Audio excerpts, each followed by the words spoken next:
Hello, c'est Fabrice de GitAddict. Aujourd'hui, je vais vous parler des branches. Alors, je vais découper le sujet en deux tutos. Un premier tuto qui concerne les généralités sur les branches et un second tuto sur la fusion des branches et la résolution des conflits. Allez, c'est parti.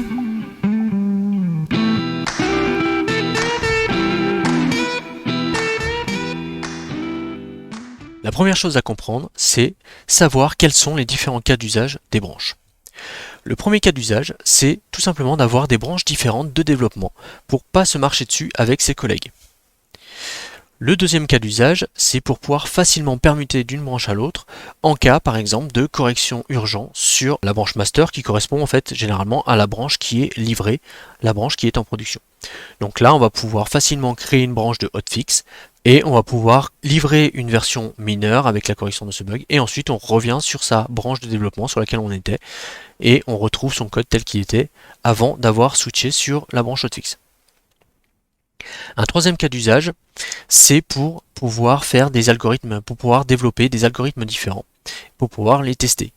Par exemple, vous êtes un développeur front, vous avez deux designs à faire, vous ne savez pas lequel sera le plus apprécié, vous pouvez très bien créer deux branches et implémenter ces deux designs pour pouvoir facilement les montrer et les comparer.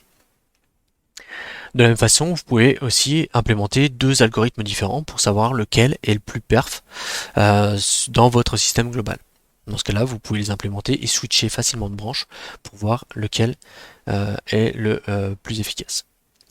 Et le dernier point, c'est pour définir un processus clair et organisé de vos développements. Ce qu'on appelle les workflows de développement. Si vous avez déjà entendu parler de Gitflow par exemple, c'est en relation à ça. C'est-à-dire qu'on va définir avec son équipe l'ensemble des branches que l'on va définir et qu'on va utiliser dans notre cycle de développement. Avec des branches de développement, des branches de test, des branches de livraison, des branches de bug fix, des branches, etc. Sachant que c'est relatif à votre organisation et à votre façon de travailler. Quand vous créez un nouveau repo, vous allez avoir une branche par défaut qui va être créée. Généralement, cette branche, c'est la branche master. Mais cette branche, en fait, elle n'a rien de spécial. C'est une convention qui a été prise au début de Git, mais on peut très bien changer ce comportement en utilisant la clé de configuration init.defaultBranch qui va vous permettre de redéfinir ce nom par défaut. Et d'ailleurs, maintenant, la branche par défaut s'appelle plutôt main que master. Mais vous pouvez très bien aussi l'appeler GitAddict, par exemple. Et le point peut-être le plus important de ce tuto, c'est ça, c'est une branche, c'est un pointeur. C'est juste un pointeur. Si vous avez vu mon tuto sur les abysses de Git, je vous montre dans ce tuto que en fait une branche est représentée par un simple fichier dont le nom du fichier est le nom de la branche et à l'intérieur de ce fichier il y a une ligne qui est en fait l'identifiant du commit sur lequel pointe cette branche.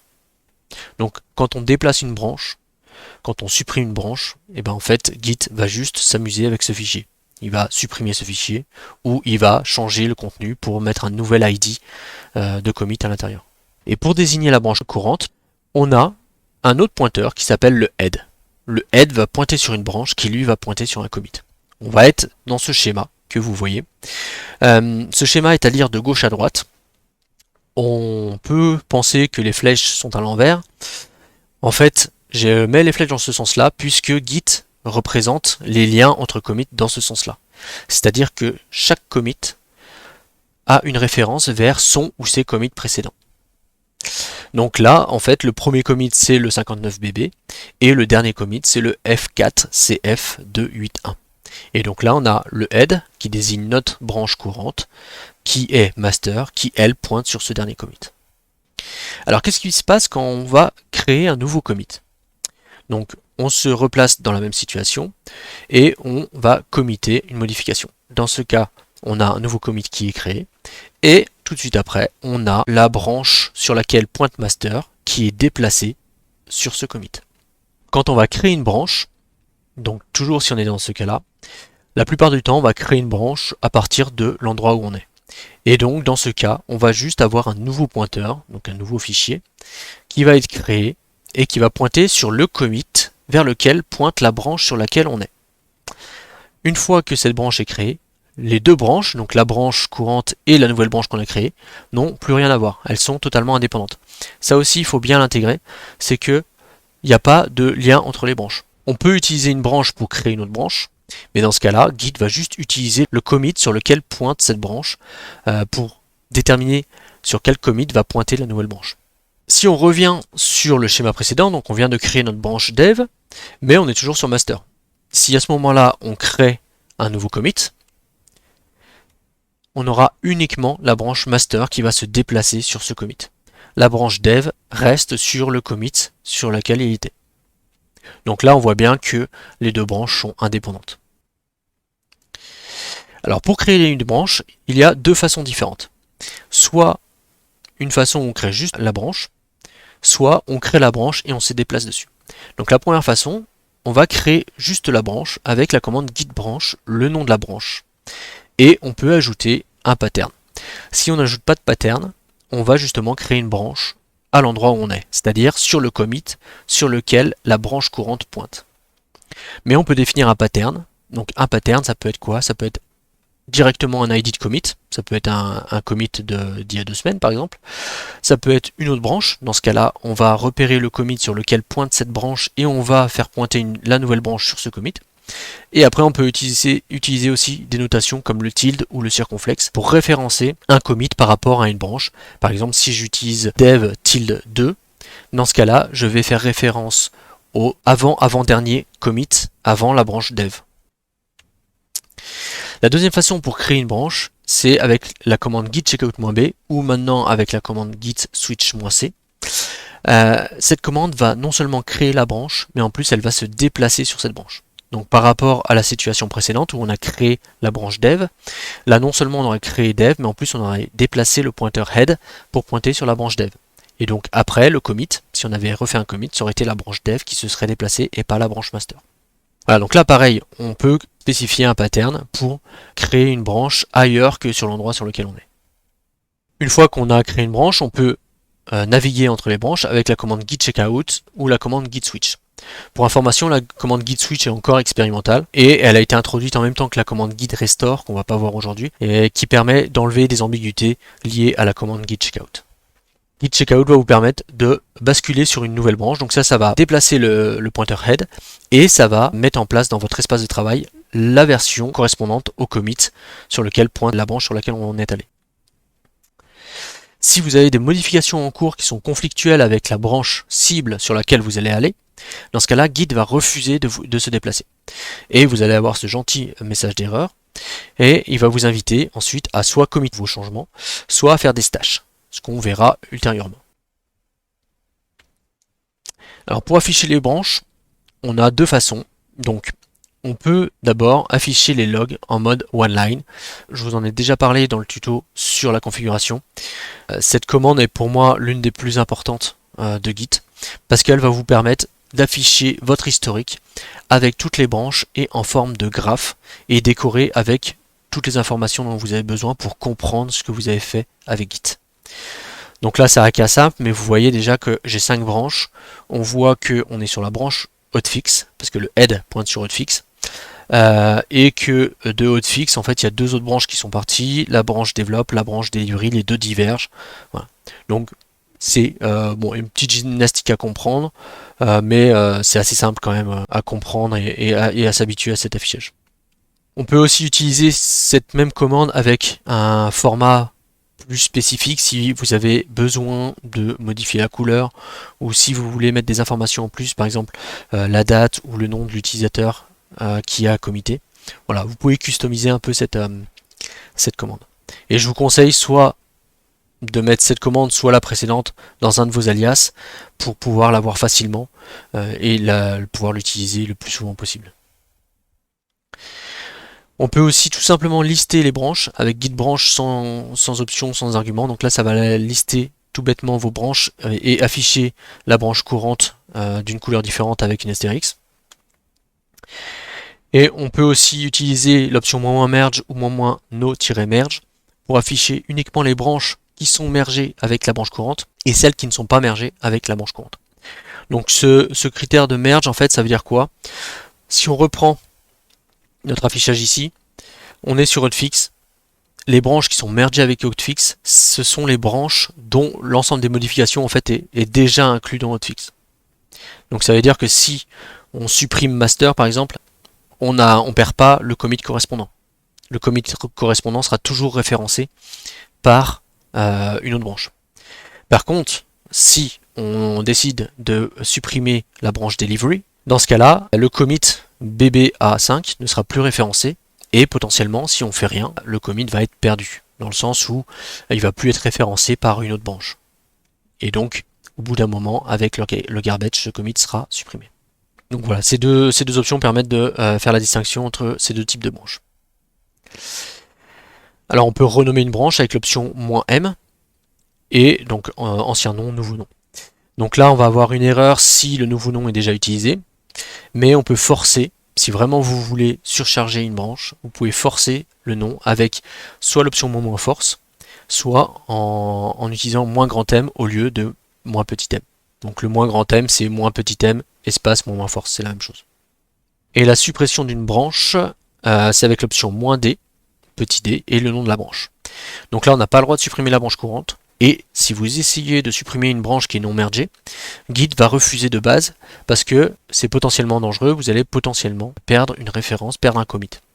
Alors là encore, vous pouvez forcer avec l'option "-force" ou "-d", à la place de "-petit d", si vous voulez supprimer la branche. Vous pouvez comparer des branches.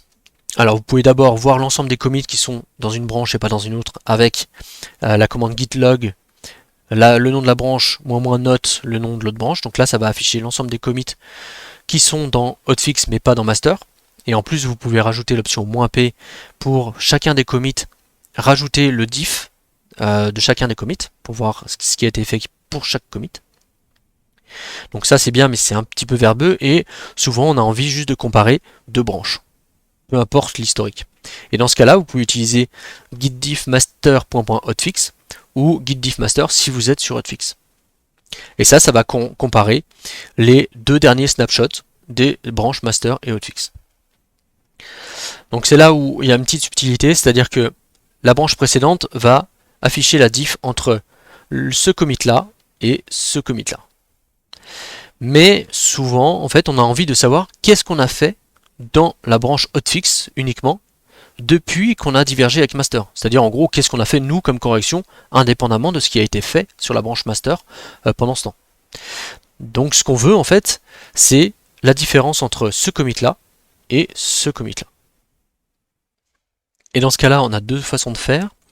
Soit la façon verbeuse, c'est-à-dire qu'on va utiliser une commande plus bas niveau, la commande git merge base, qui va nous permettre en fait de détecter quel est l'ancêtre commun entre la branche hotfix et la branche master.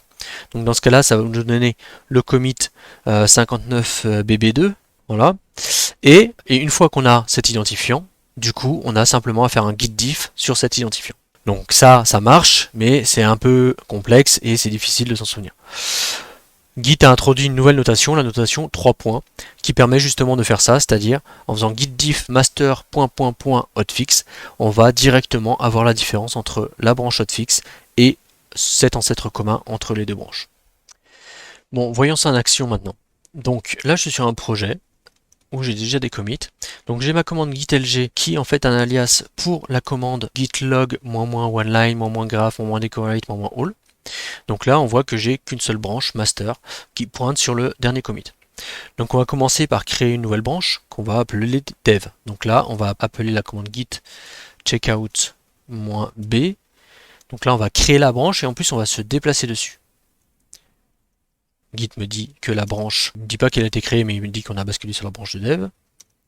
Donc si je fais un git lg, on voit que maintenant on a bien une branche de dev et en plus le head maintenant pointe sur dev.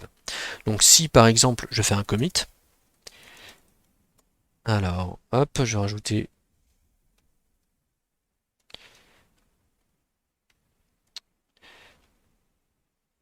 je modifie mon fichier. J'ai des alias mais je ne vais pas les utiliser pour que vous voyez bien toutes les commandes. On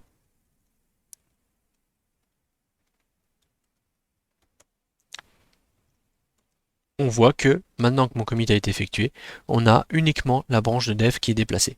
Et notre branche master n'a pas été déplacée. Alors tout à l'heure je vous ai dit qu'on peut aussi spécifier un pattern pour la création. Donc là par exemple on va créer une branche qui est deux commits avant la branche master, sans se déplacer dessus. Donc là on va utiliser pour le coup git branch. et on va utiliser master. Alors, il faut déjà donner le nom, donc on va l'appeler hotfix, parce qu'on va imaginer qu'on a un hotfix à faire à partir de ce commit-là, et on va lui donner le pattern master tilde 2. Donc dans ce cas-là, ça désigne l'avant-avant-dernier commit de la branche master. On aurait très bien pu mettre directement le commit DE5A. Ça aurait fait la même chose. Et donc maintenant, si je regarde ce qu'on a dans notre historique, on voit bien qu'on a notre branche hotfix qui a été créée ici, et on est toujours sur la branche dev. D'accord? Donc là, on peut se déplacer sur hotfix. Donc là, on peut aller faire juste un git checkout hotfix. Là, on s'est bien déplacé sur hotfix. On peut modifier encore notre fichier readme. Là, forcément, on n'a pas la dernière modification que vous avez vue tout à l'heure. Voilà, subsection 10.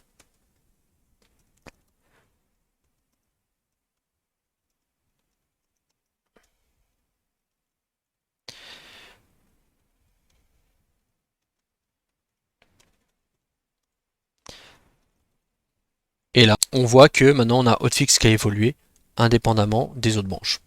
Ok. Et donc maintenant, si on veut comparer les branches ou voir les logs.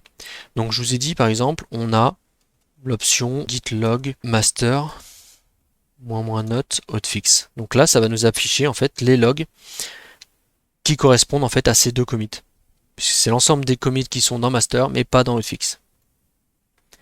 Là, on retrouve bien le commit dd c3 et le commit e13 de 47a. Je vous ai dit aussi qu'on pouvait ajouter l'option "-p si on veut afficher en plus la diff. Et là, donc c'est plus verbeux, mais par contre pour chacun des commits, on voit ce qui a été fait sur chacun d'eux et sur chaque fichier. Ok. Et maintenant, on va regarder la diff. Donc si par exemple, je fais git diff master .hotfix, j'ai oublié le diff. Là, on voit non seulement ce que je viens de rajouter, le subsection 10, que j'ai fait uniquement sur hotfix à partir du commit DEA5, mais on voit aussi la suppression de subsection 4 et subsection 5, qui correspondent en fait au commit de E13 de 47 et DDC3.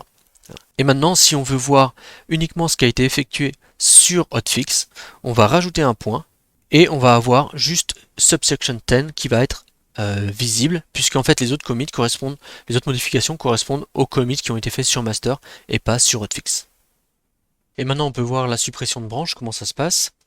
Donc je rappelle mon historique. Donc là je suis sur hotfix, donc on va déjà renommer pour voir. Donc git branche -m, donc hotfix en résolution. Donc là il n'y a pas de problème. Voilà, la branche a bien été renommée. Si maintenant j'essaye de la supprimer, bah là on ne peut pas supprimer la branche courante, ce qui est normal. Si j'essaye de supprimer par exemple master ou dev, là il me dit attention, cette branche n'est pas fusionnée, donc potentiellement on va perdre des modifications. Et donc si vous voulez vraiment supprimer, on peut mettre -d -force, comme ça, ou sinon -d, comme ça. Et là, il n'y a pas de problème. Et on ne la voit plus. Donc, pour petit rappel, une branche, c'est un pointeur. Donc là, on a juste supprimé le pointeur. Notre commit, il existe toujours. Si je fais git lg, mais en spécifiant le nom du commit, mon commit, il est toujours là. Donc là, on peut toujours recréer une nouvelle branche. Si on a fait une erreur, on peut faire git branche, on peut remettre une branche dev sur ce même commit. Ou dev backup, tiens, on va dire ça, dev backup. Et comme ça, on sait que notre commit il est toujours référencé et donc on va pas le perdre et on supprimera la branche vraiment que quand on est sûr de nous. Donc voilà pour une première partie sur les branches. Je vais faire un second tuto sur les fusions, notamment sur git merge, git rebase, la différence entre les deux et la résolution des conflits. Mais ce sera l'objet d'un prochain tuto. Voilà, c'est fini. J'espère que cette vidéo vous aura plu. Si c'est le cas, vous pouvez la liker et me suivre sur LinkedIn et YouTube. Et je vous invite également à aller sur le site gitaddict.com pour avoir d'autres vidéos comme celle-ci ou des articles de blog sur Git. Allez, salut!